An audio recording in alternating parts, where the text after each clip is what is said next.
In this video, I'll be showing you how I paint over my wooden slice ornaments. A very important color you should have on your palette is some kind of white interior paint. It can be flat or it can be a satin finish, but it just has to be white, okay? Right now I'm just sketching the mouse using a watercolor pencil. You can also use a lead pencil, but I prefer this because of the fact that it dissolves with water, and whereas lead, it doesn't dissolve with water. So just keep that in mind.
The color I'm using for the hat is like a mixture of red, burnt umber, a little bit of purple and white, but you may just use red.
my small one, so I'll be using a medium one, and that works. And you can always change it if you find something smaller that you want to use for the top.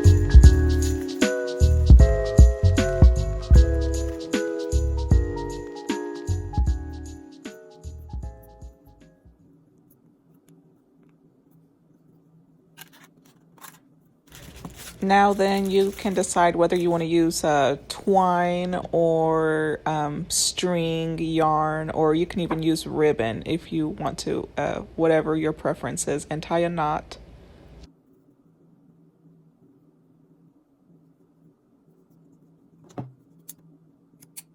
By now, you should have your ornament finished. As for the other side, you can leave it blank or you can make another design.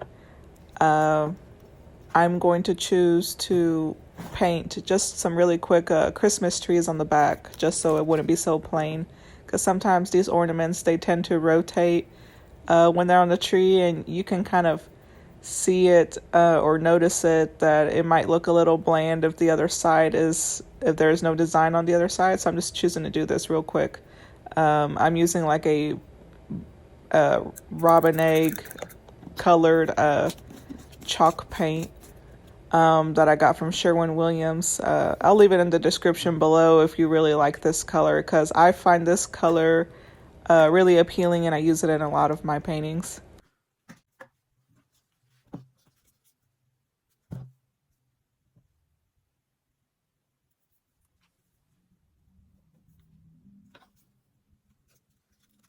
Again, this is just another green chalk paint, but you can also do this with acrylic. I just kind of like using the chalk paint on the wood because of the fact that it sticks better than acrylic paint. Acrylic paint tends to be transparent unless you mix it with a little bit of in-house paint, like the white that I was using previously. I would get a little bit of acrylic and I'd mix it in with a little bit of that white house paint just to make it stick to the wood better.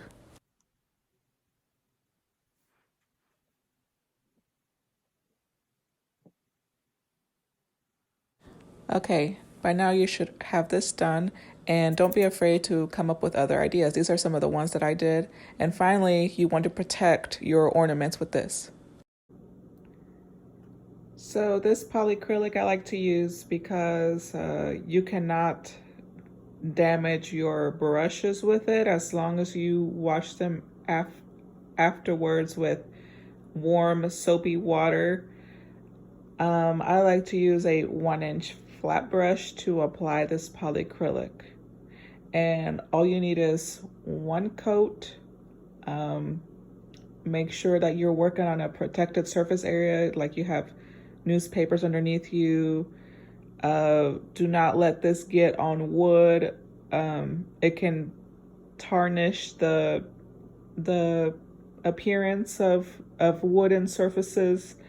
You definitely don't want this getting on your floor. Just practice clean, safe, not necessarily safe, but you see what I mean. If you enjoyed this video, please don't forget to hit like and subscribe.